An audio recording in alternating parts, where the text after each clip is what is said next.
Hey guys, this is Chandan Kumar from India, and this time I have come here with a very special tutorial for CG Tuts Plus, and you must have seen the preview of the final scene. If not, then watch here. This is the agenda of today's tutorial: how to make this kind of scene in 3ds Max. I have created these slithers in 3ds Max. I applied here at fur onto it. Then I rigged and animated them. I set up a camera, took the renders out, and at last I did some color correction, etc. in After Effects. This is the file of 3ds Max. You can see here the base model of slithers, the pose, animation, everything. There are lots of other things here which I will tell you today, and that would be really in very interesting way. You will find this tutorial very useful because the techniques I have shown here are far different from the traditional rigging and animation methods. See, I'm neither a very good animator nor a very good modeler, but anyhow, I have shown in this tutorial how to find your own and different way to animate the things. And you will see that at most of the times, this technique would be very fast and easy to hit the goal. And I believe you will like it very much. So let's start and let's make a new scene for this. Go to File, Reset, and let me save my old scene. Yes. Okay. This is the new scene of 3ds Max. First of all, I will model the slithers. For this, I'll go to extended primitives, and here I'll choose a capsule, and I drag and make a capsule in the viewport.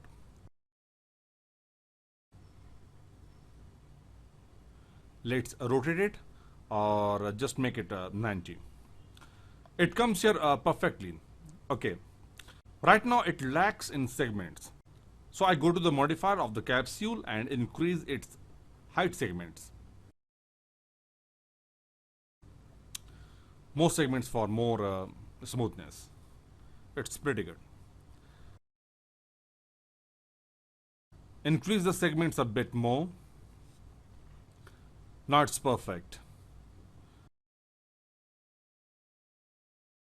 You may increase its height a bit too.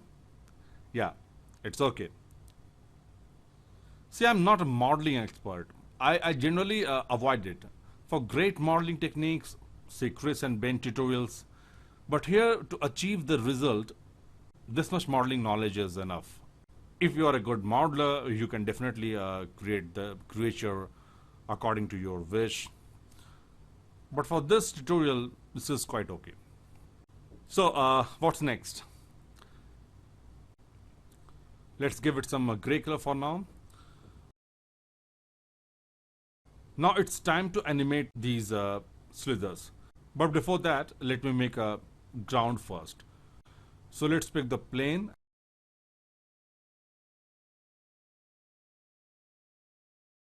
And make sure the capsule is just on the ground. It's good. Okay.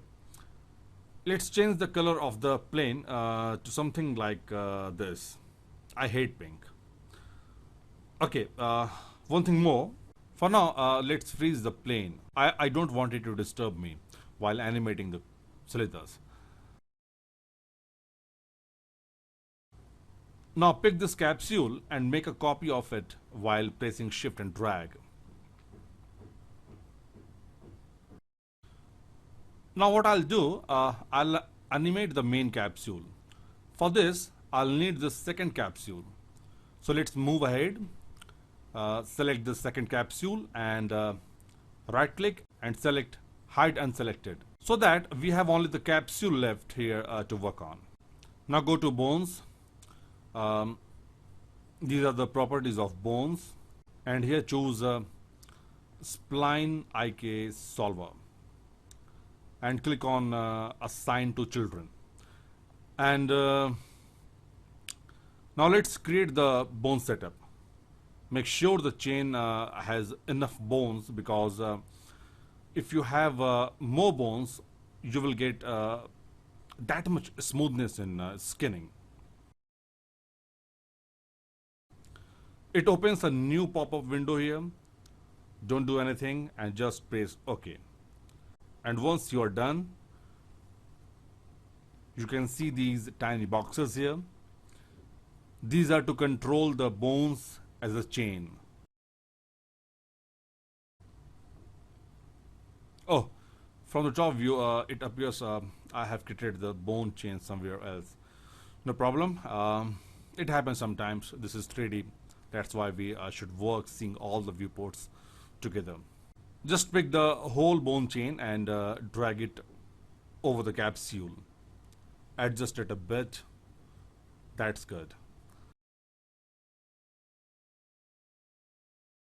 Now pick the capsule and apply skin modifier onto it. And here in this skin modifier, click on add, and now select all the bones from 1 to 12. We have made 12 bones here. Select all and OK. Now all the bones are here. Now the interesting part comes. Pick any of the tiny boxes and drag it up. What happens? The particular part of the body goes up to. So what we will do here, we will make a pose here. So pick the relative boxes and drag them up. You can see the shape formation. That's good. The method I have applied in this tutorial, and which I'll tell you just now, is based on the poses. It works with different poses. But here we have to make only one pose. For some more variation, you can make some different poses too. But first, you watch this tutorial, and then you can definitely do R&D with this method.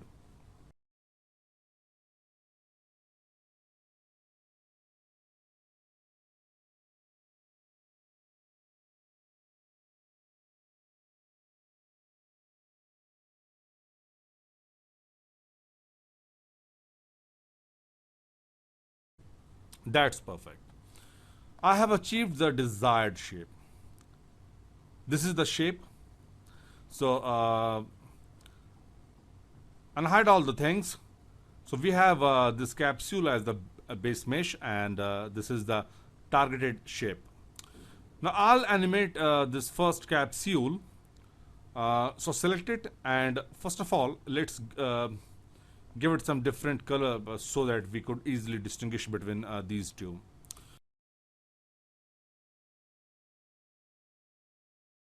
So select this and apply morph modifier onto it. Select an empty channel, right click here, pick from scene, and just select this capsule 2. Capsule 2 has come here. And now if you increase its value, you find the capsule 1 is changing its shape. Wow. Okay, so we have made this. So what next? Now let's make it move. But before that, select this target with the bone setup and hide them for now. Now do one thing more. Go to helpers and create a dummy in the scene. Put it over the capsule, adjust it a bit. Now pick this and link it to the dummy. It means now if you move the dummy, the capsule will move too. The capsule is linked with the dummy. So now to move it forward, we don't need to animate the position of the capsule. We will only animate the dummy. So now let's animate these two things here. First of all, make the auto key on. Right now the timeline is of 100 frames. So increase it to 200 frames. Right. Having selected the dummy, click on set key option to create the initial keyframe for the dummy. Now go to 10th frame and first I select the capsule, go to morpher, and here we have to animate the morpher values too. So at 0 frame, click on set key to make the first keyframe for the morpher, and go to 10th frame and make it 100. So now it animates like this. So this is the animation of the creeper. Now let's move ahead like this. At 20th frame, make it 0 again. Now this is the complete one cycle of the animation.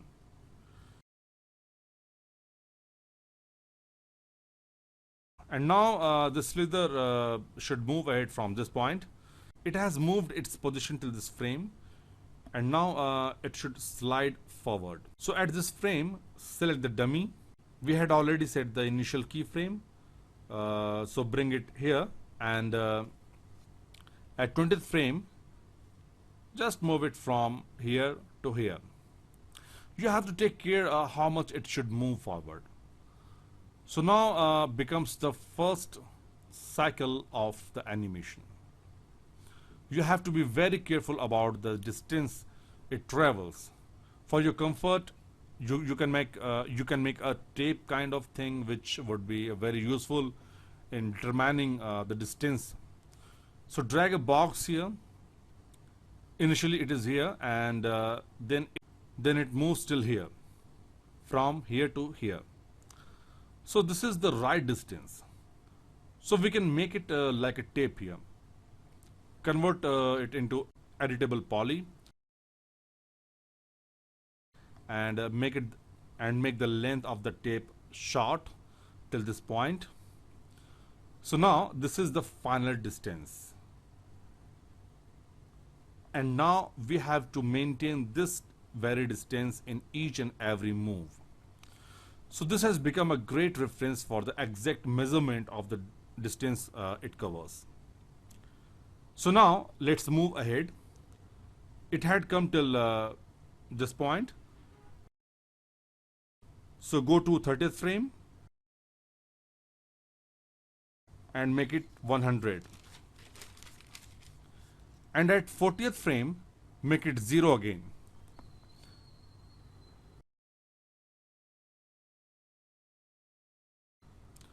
Now pick the dummy. Dummy was animated till here. So now go to 30, and right now dummy shouldn't move theoretically. So apply blank keyframe here. And then go to 40 and just select the box tape and move it here. And now the dummy will come till this point. So now we have made 2 complete cycles till now, and the distance traveled by the capsule is all the same. So just like this, my friends, let me make the animation till 200 frames. It will take a couple of minutes, so see you after some time. Okay, I'm about to animate the last cycle. Let's do it together once again. So from 180 to 190, just make it 100, and for this dummy, make it with the blank keyframe, and at 200 frames, make it 0, and this dummy should go to this point. Yes, perfect. Now turn the auto key option off, and now let's watch the complete animation. This is the animation, my dear friends. So this is the animation what we have made just right now.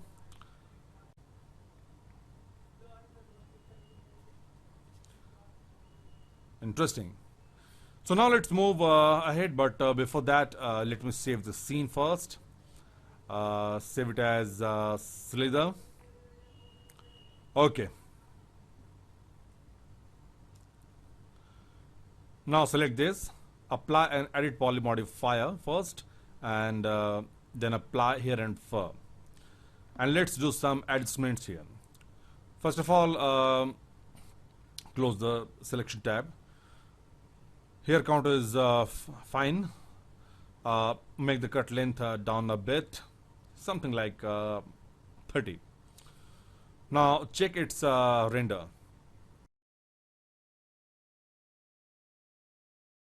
Before moving ahead, let's apply some lights in the scene. Make the light fall from here.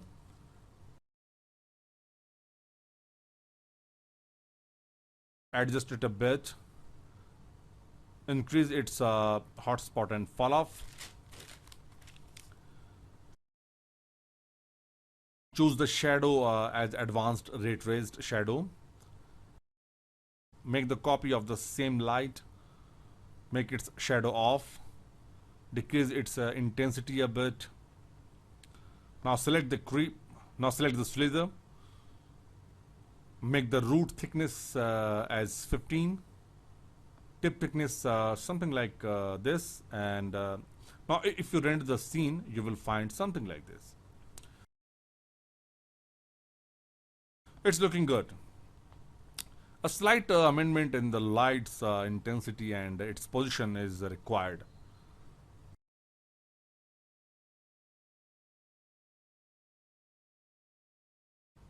Let's tweak the values of root thickness to something like 17 and tip thickness as 5.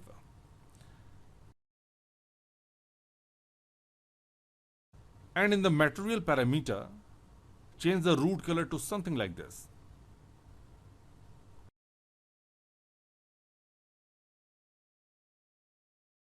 Check the render. It's looking good to me. But we can always do some adjustments to make it look better. Let's increase the intensity of the light a bit. And if you render the scene, you will find something like this. The exposure of the render is a bit high.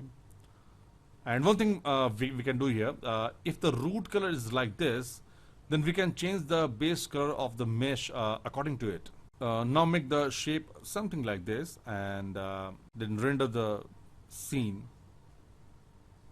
It's quite good. Now it's time to adjust the ground. Unfreeze it and adjust it a little bit. Scale it a bit too. Its animation is quite funny, isn't it? Now it's time to give some texture to the ground. So press M to open the material editor. Select an empty slot and in its diffuse channel, select bitmap and I select a ground texture. This is the same texture file which I had posted as my previous ground texture pack. Apply to the ground and if you render the scene, you will find something like this. It's good. But let's tweak the value of lights and their positions. Let me adjust the ground position a bit too.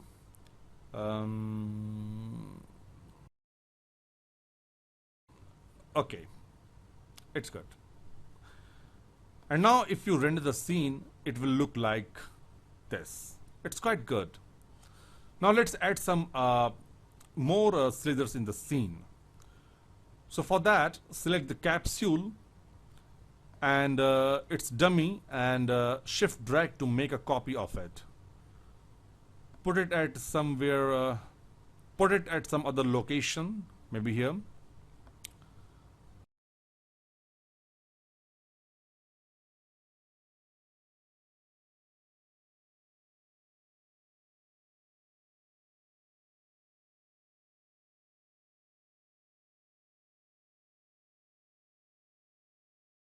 I make another dummy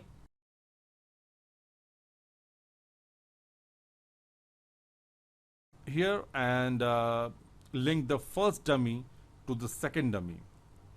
And now select the second dummy and rotate it a bit. Yes. Now just like this, make another copy of it and place it here.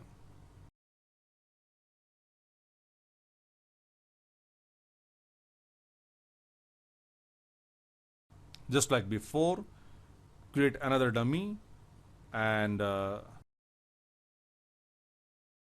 place it here and link the old dummy with the new one.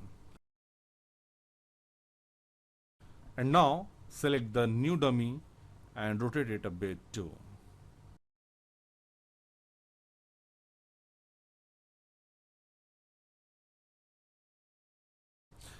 There is a problem here. All slithers are moving in the same motion. It may look a bit awkward. So let's give some variation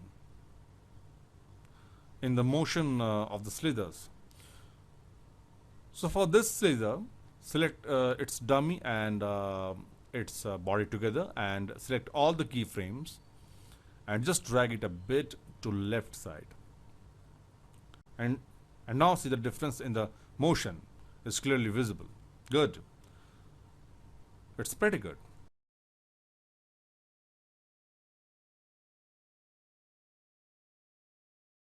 Just like this, pick the dummy and the body of the third slither too and select all the keyframes and just drag it to the left. Drag it to left, but not till that extent where the previous one was. And now hit the play button or drag manually to see the animation. It's more realistic now. Now render the scene and you will find something like this, looking very nice. So now you can achieve your desired result. My suggestion is to play with the hair and fur and light settings. You can take the renders in a sequence till 200 frames, and when you call all the files in a sequence in After Effects, it will look like this. It all depends how much time you have devoted in lighting and hair and fur settings. You may find the difference between these two renders. It is all because I have applied some different light settings here and I have used some other settings here. So it all depends upon you, how do you see the scene. I do believe you have enjoyed this tutorial a lot. With this kind of theory, you can do so many things. You really don't need to be very skilled in rigging and animation. If you understand the real power of modifiers, it will make your life easy. In my some future tutorials, I will use some such techniques. So I can say you to wait for those tutorials on Tutorials Plus. I believe you have enjoyed this tutorial. See you soon with my next tutorial. This is Chandan Kumar from India. Bye.